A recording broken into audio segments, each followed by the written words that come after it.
ओम शांति। हर एक मानव के जीवन में कुछ ऐसे पल, ऐसे क्षण आते हैं जो कि करिश्मा वाले होते हैं और उनको देख के लगता है कि वो किसी इंसान के तो हाथ में था ही नहीं। उससे सिद्ध होता है कि सर्वशक्तिवान परमपिता परमात्मा ही है। उसके सेकंड नंबर पे कोई हो ही नहीं सकता, क्योंकि वो क्षण ऐसे होते हैं जो मानव को एक प्रूफ दे जाते हैं कि इस सृष्टि में भगवान है।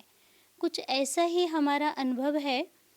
जब हम 8 साल के थे तो ज्ञान में चले, लेकिन उसके साथ साथ जैसे ही बड़े हुए, सेवाओं पे निकले, तो एक दिन हम ऐसे रास्ते में जा रहे थे तो कुछ माताएं ऐसे हमारे पास बैठी थी, ट्रेवल कर रहे थे हम लोग। तो उसमें देखा कि माताएं आपस में चर्चा कर रही हैं और वो बोल रही हैं शायद ये विधवा हैं या फिर ये कोई नन्स हैं। ऐसे आपस में कुछ चर्चाएं कर रही थी और चर्चा हम सुन रहे थे, क्योंकि हम इंतज़ार कर रहे थे कि या तो ये हमसे कुछ पूछे, लेकिन वो पूछ भी नहीं रही थी और ऐसे चर्चा कर रही थी।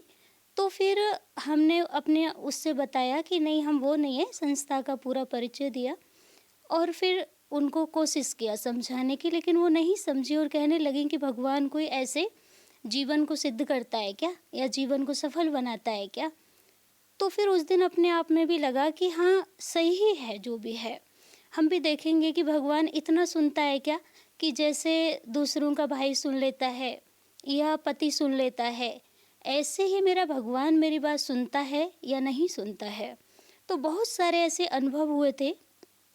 उसमें एक बहुत छोटा सा अनुभव था, वो ये था कि सेवाओं के समय ऐसा कुछ चल रहा था कि हमने एक न्यू सेंटर खोला और वो ऐसी एरिया में था, बैकवर्ड एरिया में था। वहाँ पे हम सेंटर भी मुश्किल से ही चला रहे थे, क्योंकि बहुत ज़्यादा गरीब एरिया थी।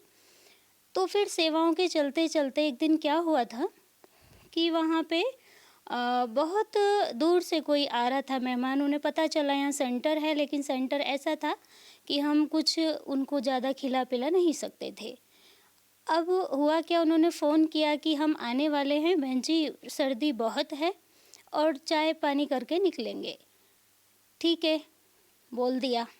और जब ये सब कुछ चल रहा था, तुरंत बाबा के रूम में गई मैं और बोला कि बाबा, बहन से बोला, छोटी बहन से, कि ज़रा देखो किचन में क्या क्या है। वहाँ देखा, बहन ने कहा कि दीदी चाय पत्ती और ये सब कुछ तो है, लेकिन दूध नहीं है। तो बाबा के कमरे गए, बाबा के कमरे में बाबा से बोला, बाबा दूध नहीं है और ये चीज़ें हैं। बस इतना कह के आ गए। इतनी देर में ही मेहमान भी पहुंच गए। बहन बोल रही है, दीदी चाय रख दूँ। हमने कहा ठीक है, चाय रख दो बनने। उसने चाय रख दिया, सामान भी डाल दिया, चाय पत्ती अदरक जो भी डलना होता है डाल दिया। बहन बोल रही है, दीदी अब क्या करूं, पानी जल रहा है। अभी मेहमान आ गए, उनको बिठाल दिया है, सर्दी के दिन है, पानी भी नहीं पूछ सकते थे क्योंकि चाय ही देनी थी।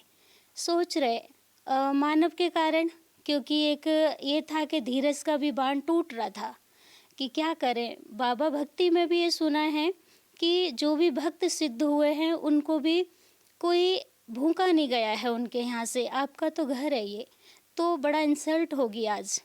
तो फिर जब बांध टूटा रहा और फिर मैं उठी मेहमानों के पास से और बाबा के रूम में फिर से गई। बाबा से फिर कड़े शब्दों में बोला, बाबा क्या करना है, काली चाय पिलानी है क्या। और जैसे ही दहलीज में कह के मैं आई, एक गेट पे आवाज़ आई खटखट। फिर मैंने छोटी बहन को बोला कि गेट पे जाओ, दूध आया है। और सच में ही वो इतना दूध था कि बहुत बड़ा डोल था, पूरा भरा हुआ था। और फिर जैसे ही दूध, चाय भी बनाई, फिर तो भोग भी लगाया, खीर भी बनाई, सब कुछ हो गया। बाबा को थैंक यू बोला। तो कहने का भाव ये है कि देखो, हम सब देखते हैं और कहते हैं बाबा ने भी बोला है कि लास्ट घड़ी में इशारा दूंगा, उसमें समझ लेना है हमें आपको कि वो कैच करनी है बाबा का संकल्प या इशारा। तो वहाँ जो सेंटर पे आने वाले थे उन्होंने किसी ने भी कैच नहीं किया। बाबा ने तो इशारा दिया होगा, लेकिन एक अज्ञानी था सोचने की बात ये थी, जो दूध लाने वाले थे वो अज्ञानी थे। उससे पूछा गया कि भाई आप इस समय दूध क्यों लेके आए हैं? उन्होंने कहा दीदी 11 दिन से मेरी गाय जो थी वो दूध नहीं दे रही थी। आज ही मैंने सुबह बोला था कि अगर ये जो सफ़ेद साड़ी वाली बहनें यहाँ रहती हैं, अगर मेरी भैंस ने गाय ने दूध दे दिया तो मैं आश्रम पे पहुँचाऊँगा, इन बहनों को दूँगा भोग के लिए। और उसी दिन 4 बजे का टाइम था और गाय ने दूध दिया, इतना दिया कि उनके घर भी रुका और आश्रम पे भी इतना सारा आया। तो ये है एकदम से भगवान की, जो कि सिद्ध होता है कि हम इतनी जल्दी किसी इंसान से भी नहीं मँगा सकते थे। जो भगवान के करिश्मा हैं हमारे जीवन में बहुत ज़्यादा हैं। ओम शांति।